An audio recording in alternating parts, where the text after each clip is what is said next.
Salut la compagnie, c'est Jules Melon et aujourd'hui dans un procédé critique, nous fêtons Halloween en vidéo avec un film très important dans le domaine horrifique, branche giallo mais pas que, une œuvre qui a fêté ses 50 ans du moins en Italie cette année, sortie en 1975, Les frissons de l'angoisse en VF. Alors c'est pas terrible, ça manque de profondeur justement par rapport au titre originel, Profondo Rosso, réalisé par Monsieur Dario Argento, probablement son chef-d'œuvre, que je revois pour l'occasion. Évidemment, il a fait d'autres très grands films, par la suite Suspiria, il y a eu aussi Ténèbres, et même avant, ces trois premiers étaient fort passionnants. Ici, c'est son cinquième, et j'ai pas vu son quatrième, qui est une sorte d'aventure historique un peu comique, bon, parce que c'était à part, mais je le découvrirai un jour certainement.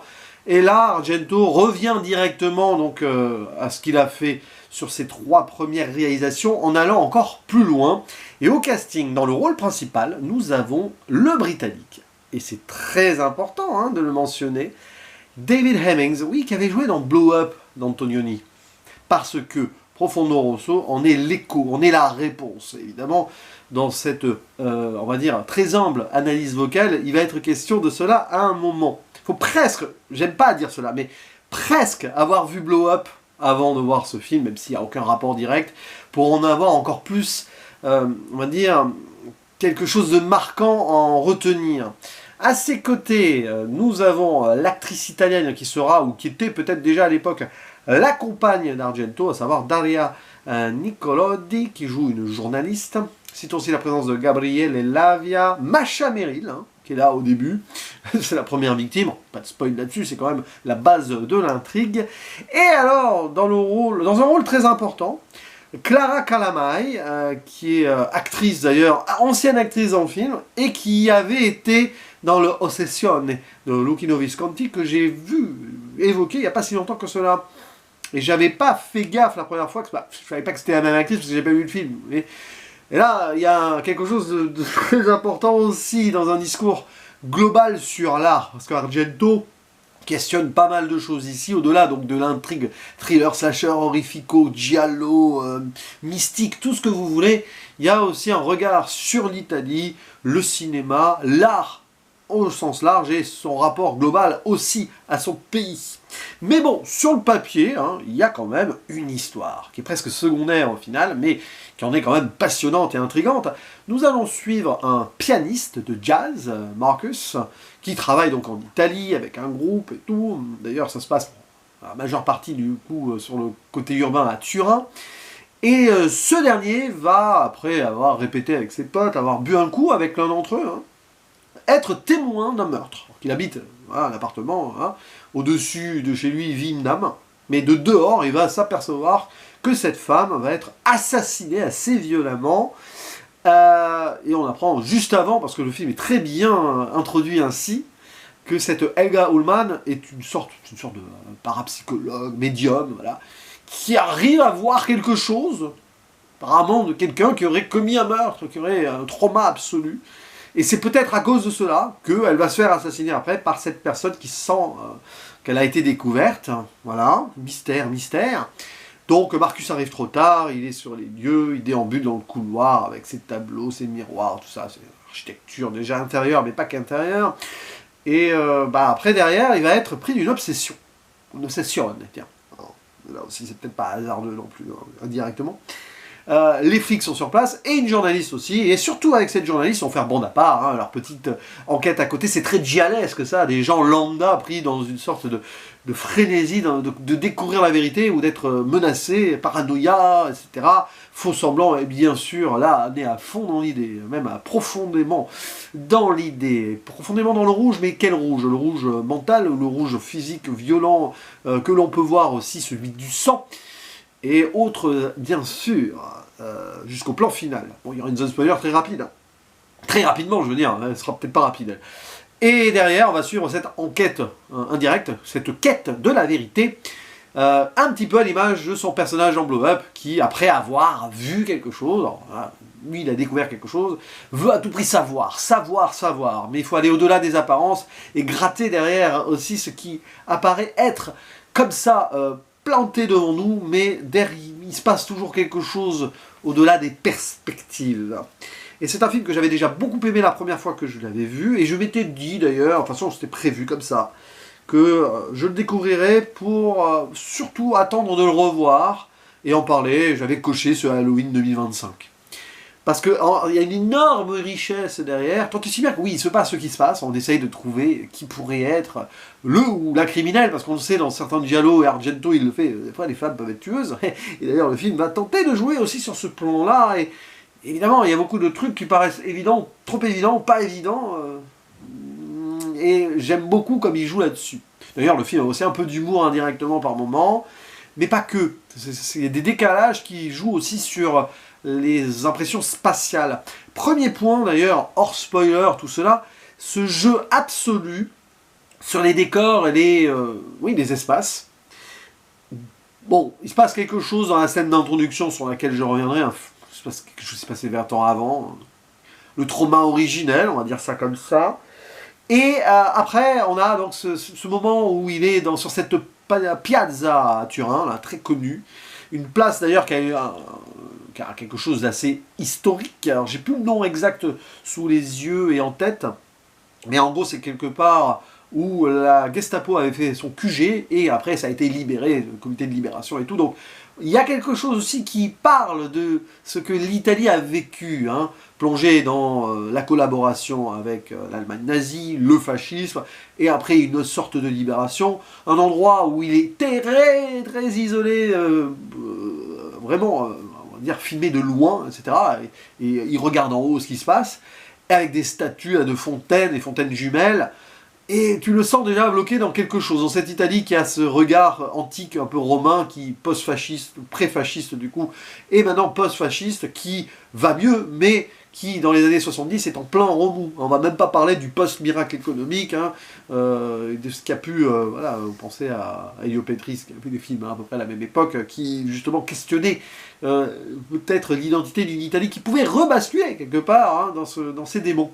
Bon, ici c'est montré de façon psychique sur peut-être certains traumas, oui, mais aussi, et certains souvenirs, tous les souvenirs possibles, mais aussi sur le côté l'art, au sens large. Et par exemple sur le côté architectural, mais même des arts picturaux qui soient aussi fantasme de la recherche, un tableau qui aurait été enlevé par le criminel ou la criminelle, et plus tard un dessin sur un mur d'une enfant. Tout ceci est très étrange, d'un enfant, et une enfant aussi qu'on voit, bon bref.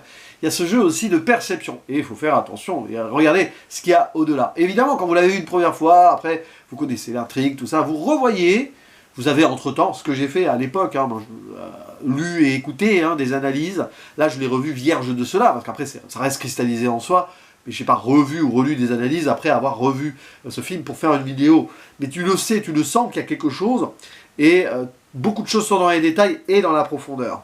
Tant et si bien que Argento fait des paris avec ce film, et c'est ça qui le fait rentrer, à mon avis, dans une sorte, on peut le dire, de panthéon de cinéma. Et ce qui est passionnant, c'est de voir ce personnage de David Hemmings, il le dit lui-même, hein, pris par un défi, par cette obsession, qui va être questionné, aidé par la journaliste, qui semble être un petit peu de cette même idée, les clichés d'ailleurs, au moment, un cliché au point de vue de la photographe journaliste sur le visage, c'est très important et très intéressant, hein, de Marcus. Il y a son pote musicien Carlo qui est très différent de lui, il le traite de bourgeois d'ailleurs, Carlo c'est plus le prolétaire, et il lui dit fais attention, hein. Fais attention, hein, tu approches trop de la vérité à force, hein, tu risques de te brûler les ailes. C'est un petit peu aussi l'allégorie d'Icare. Hein. D'ailleurs, même à un moment, il finit presque cramé sur un point. Hein. Bon, quand il crame la vérité, attention. C'est passionnant ça. Et après, vous avez ce jeu de pistes extraordinaire, mais qui est très en fait secondaire, alors que c'est censé être, on va dire, son premier visionnage, l'intrigue principale, tout ça. Cette idée, donc potentiellement, donc il a pu se passer quelque chose dans une maison, une enfance compliquée, peut-être une histoire de fantômes, mais les fantômes ce sont ceux de la réalité aussi, et de certains souvenirs, et de certaines d'idées traumatiques, psychologiques de ce qui a pu être vécu. Et on comprend ça très vite, dès la première scène, hein, qui se passe à Noël, avec cette musique d'enfance, Évidemment, grand thème musical, mais même composition globale de Goblin. J'ai failli mettre ça en fond, mais ça m'aurait déconcentré parce qu'il y a tellement de choses à dire, et je vais oublier beaucoup de choses, bien sûr. Mais peut-être ouais, l'un des meilleurs thèmes musicaux de Goblin, avec Suspiria, évidemment, qui sera, je pense, celui d'après, 77, c'est sûrement le film qu'il a fait après, son autre grand long-métrage, qui est à la fois différent, mais qui a une idée aussi. Il y a cette idée, mais bon, j'en parlerai un jour de Suspiria. Lui, j'ai déjà vu au moins 3 fois, mais bon. Donc, il y a ça, cette quête-là, Blow Up Yen, yes, bien sûr. Alors, c'est pas l'image, quête de l'image, à travers l'image, la vérité, là, c'est un tableau qui est parti, et après, quelques pièces du puzzle qui se remettent, là, un livre, une maison. Et après, derrière, peut-être la révélation, beaucoup d'épiphanies dans le film, même s'il y a une vraie épiphanie importante qui revient sur la place du départ. Là. Et quand je parlais des décors, c'est assez intéressant, parce que donc ces grands moments extérieurs, ces moments intérieurs, bien sûr, la maison, l'appartement de la première victime. Il y a même, sur cette place, un bar, Blue Bar, je crois que c'est ça, où il joue avec son pote, qui est très Edward Hopper, c'est Nighthawk. Il y a certains moments, tu as l'impression que c'est la reproduction du tableau, et que tu as l'impression que derrière, c'est de la peinture, c'est pas des gens vraiment dedans. Il y a ce dialogue à un moment vers le début, où, avec Carlo, là, les deux, Marcus et Carlo, tu as vraiment l'impression que c'est ostentatoire dans la référence. Ça montre aussi, justement, cette Amérique moderne qui a aussi revitalisé, ou peut-être remis dans une sorte de démon l'Italie post-seconde guerre mondiale. On pourrait imaginer, d'ailleurs, c'est ça des parallèles qu'on peut faire partout, même au Japon, mais c'est très très différent, sur cette idée-là. Et c'est passionnant, parce que dans cette place-là, vous avez à la fois le côté architectural ancestral, vous avez ce côté un peu tableau, plus récent, on va dire, Grande Dépression, et tout. La Grande Dépression d'un personnage principal qui commence à être paumé, et qui est très penché sur l'alcool aussi, peut-être moins que son pote, mais quand même, il y a aussi cette idée-là. Et bien sûr, par la suite, même la petite voiture de la journaliste où ils se sont trop confinés dedans, des petits détails, alors ça paraît, c'est drôle sur le moment, mais en fait c'est pas si drôle. Il y a beaucoup de petits trucs comme ça qui en disent long sur un moment quand il va devoir être face à la vérité de l'intérieur et des intérieurs au sens large.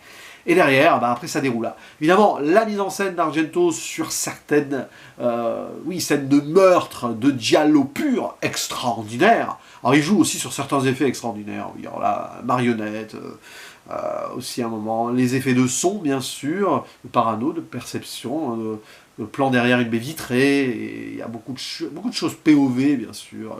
Même ce début là avec la future première victime, ces rideaux rouges, évidemment, le rouge profond est déjà là, et on essaye de comprendre comment on peut sonder l'âme avec justement une médium qui essaye de lire à travers.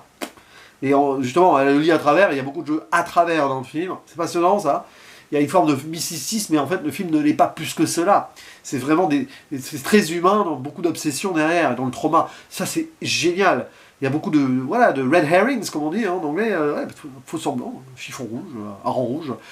Et en fait, la vérité est ailleurs, et elle est là sous nos yeux presque depuis le début.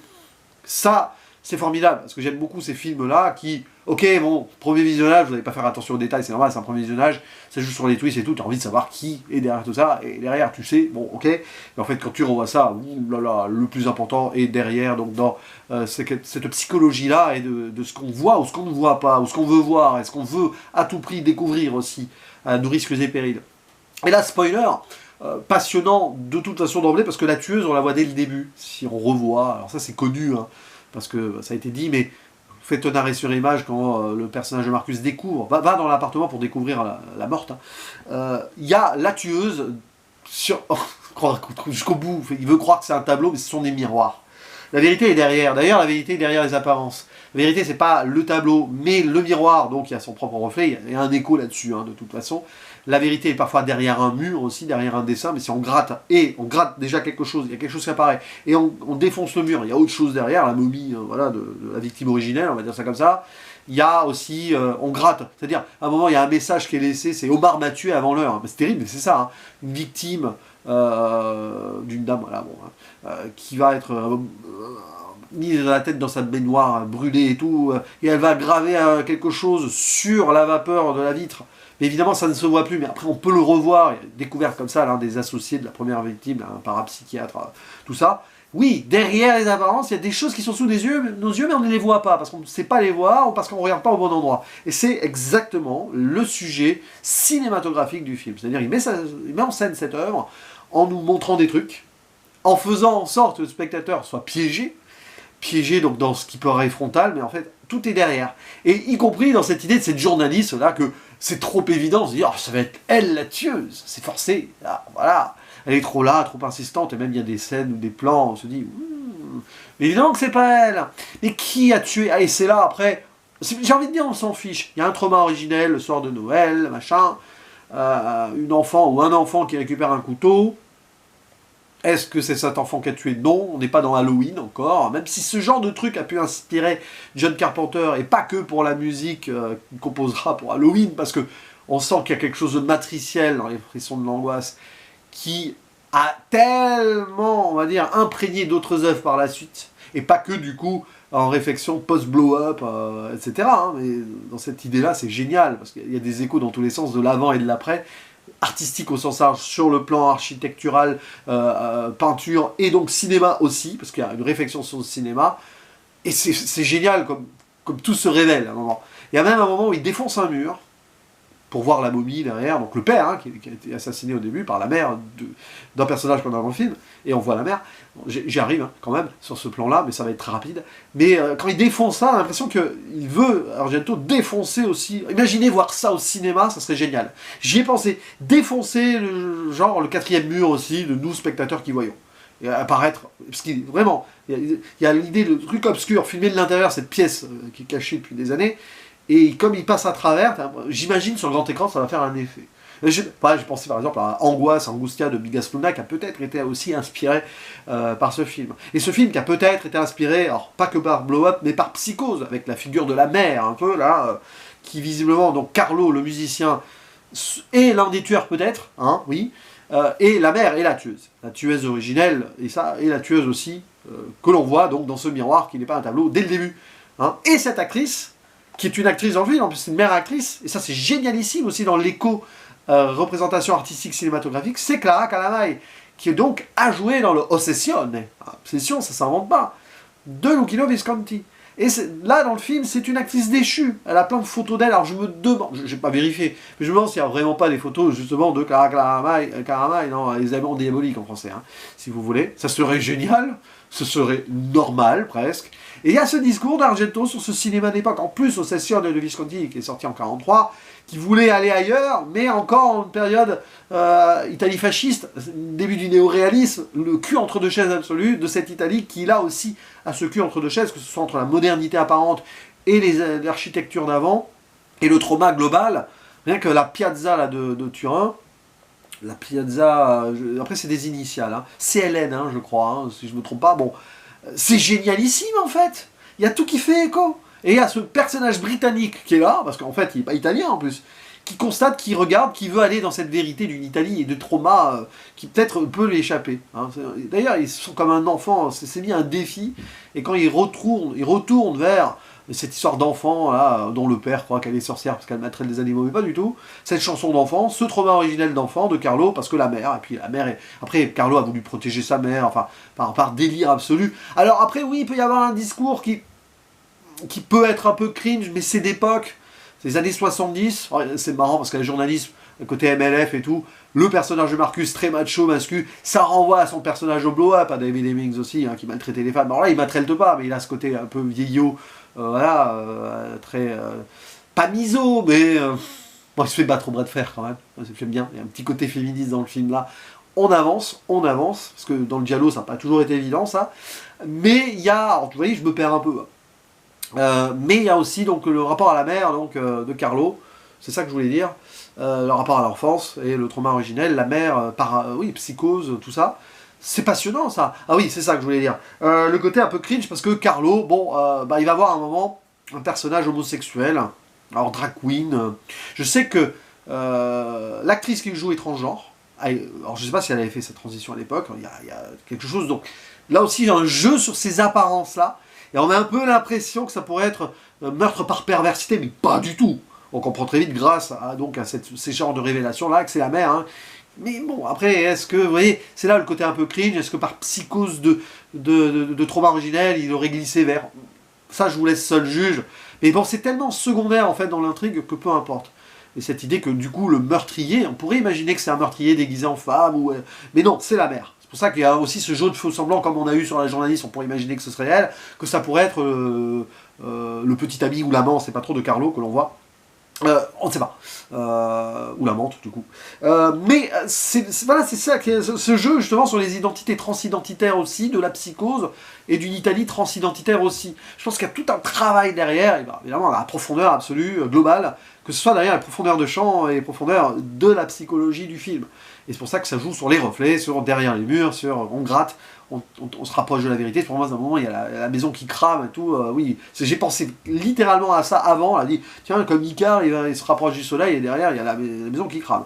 Bon, on peut pas faire plus évident et équivoque. Et puis à la fin. Alors, cette fin où il a enfin la révélation, l'épiphanie, il retourne sur la place, des plans qui sont identiques au début, et il se dit, mais oui, de toute façon, ça peut pas être Carlo le tueur, parce qu'à un moment, il y a eu un meurtre et tout, donc il apprend que c'est la mère, et il revient, c'est pas un tableau, c'est un miroir, et on voit le reflet de la mère, donc jouée par Clara Calamai, que l'on voit, mais telle qu'elle est identique, si on fait un arrêt sur image, dans les premières scènes du film. C'est génial, ça. Et puis bon, évidemment, la scène finale, voilà, décapitation, ascenseur, tout ça, jeu sur les fluides, la salive, le sang, pouf, reflet au sol, dans la mare de sang, le visage du personnage principal, Marcus. On a vu son visage reflété dans le miroir avant, plan qui n'était pas évident à faire à l'époque sans trop d'effets, hein, mais c'est intéressant. Et ça finit là-dessus, figé sur son reflet, il est complètement traumatisé, il arrive à avoir le même trauma que le trauma originel autrement, hein. Il est allé trop loin, il n'en ressortira jamais vraiment psychologiquement de cette affaire, et le générique passe là-dessus, sur son reflet, dans la mare de sang, dans la profondeur rouge, qui révèle là aussi la profondeur traumatique potentielle qui va suivre après de son âme. Eh oui, il a voulu trop se la jouer détective, hein, mais bon, c'est extraordinaire comme fin. Et cette fin, elle est en écho à tout. Écho au miroir, elle refait dans le miroir avant, écho aussi du coup au miroir des faux semblants, et passer derrière l'apparence comme ça, voilà, plate 2D des choses, pour aller dans les perspectives derrière, et casser même des fois, presque forme 4D si vous voulez, 12 spectateurs comme on brise le quatrième mur au moment quand il découvre la momie du père. Magnifique. Et ça, c'est une leçon de cinéma absolue, au-delà même, donc du côté de Giallo, où on va évidemment en prendre pour son grade, en termes horrifiques, vous, là, qui regardez cette vidéo, Halloween, si vous regardez ça ce soir, voilà, bien sûr que vous avez passé un grand moment comme ça, mais alors derrière, sur la réflexion, c'est génial. Je ferme la zone spoiler, Profondo Rosso, on pourrait en parler pendant des heures, et j'ai été donc assez incomplet, j'ai oublié des choses que j'aurais pu dire, bon, peu importe, hein. Beaucoup de gens en ont parlé, hein. Je sais que Jean-Baptiste Toré, évidemment c'est un de ses films de chevet, il a écrit sur Argento, il a même fait un documentaire, il est ami avec le cinéaste, beaucoup aussi évidemment, je pense par exemple ici à Desgadi, à Romain Rimbaud, vous écoutez de la musique de Goblin à un moment, la musique d'enfant que vous avez dans ces émissions d'Horror Movies, je pense à Adam, voilà, le bicheron du cinéma, ou Albator, mes amis de la 7ème illusion. Au moment où je faisais du dos, il ne l'a pas encore vu, mais il va l'adorer, parce qu'il aime beaucoup Blow Up et tout. Ces échos-là, justement, c'est vrai. Profondo Rosso, c'est à la fois quelque chose de matriciel profond, c'est des réponses à Psychose, à Blow Up, à tout ce que vous voulez, bien sûr, et même à ce cinéma italien d'antan, hein, je ne vais pas revenir sur ce que j'ai dit dans la zone spoiler, sur l'art italien, sur la société, et un côté politique aussi, engagé sur comment l'Italie a évolué, comment elle est au moment des années 70, quand même, charnière, 75, là, c'est pas évident, il y a beaucoup de films très engagés à cette époque-là, hein, j'ai évoqué Petri, bah oui, et c'est évidemment aussi un chef-d'œuvre horrifique sur la perception psychologique et sur l'au-delà des apparences et sur des scènes qui sont gravées dans la rétine à jamais, mais que j'ai littéralement gravées dans la rétine, même il y a ton âme qui se reflète dedans, quoi, si tu veux. D'où cette idée de finir le film comme ça aussi pour le spectateur. Je pense que le spectateur est là et que le personnage de Marcus d'ailleurs est un reflet du spectateur qui veut sa vérité, qui veut à tout prix voir ce qu'il a envie de voir, mais après vous voyez le film, vous réfléchissez le film et vous avez une autre vision du film en le revoyant. Après, mais même en réfléchissant avant de le revoir. C'est exactement ce que j'ai eu sur ce Profondo Rosso. Ce qui fait du coup l'un des chefs-d'œuvre du cinéma, entre guillemets, de genre, hein, ok, et probablement l'œuvre la plus aboutie de Monsieur Argento, hein, quand bien même il ait fait encore des choses après, fort intéressantes et marquantes, et même avant. Voilà, parce que c'est un grand cinéaste, même si c'est vrai que ces dernières années, alors j'ai pas vu ses récentes œuvres, mais d'avis général, c'est un peu perdu, mais bon. En tout cas, il a laissé son empreinte dans l'histoire du cinéma, et même au-delà de l'horreur, hein, j'ai envie de dire. Parce que ça va au-delà du style horrifique. Mais c'est ça aussi, l'horreur au sens large, ça brasse tellement de choses, et c'est du cinéma, avant tout. Voilà. N'hésitez pas à dire en commentaire ce que vous pensez de ce film en particulier. Si vous allez fêter Halloween avec celui-ci, tiens, d'ailleurs, dites en commentaire avec quel film vous allez fêter Halloween, si vous voyez des gens, ou vous-même ce soir tout seul, hein. Pourquoi pas, on peut s'amuser aussi sur ce point. En attendant, je vous attends avec vos petits claviers, parce qu'il y a beaucoup de choses à dire et à dialoguer, je pense, ici. Allez, à la prochaine. Ciao.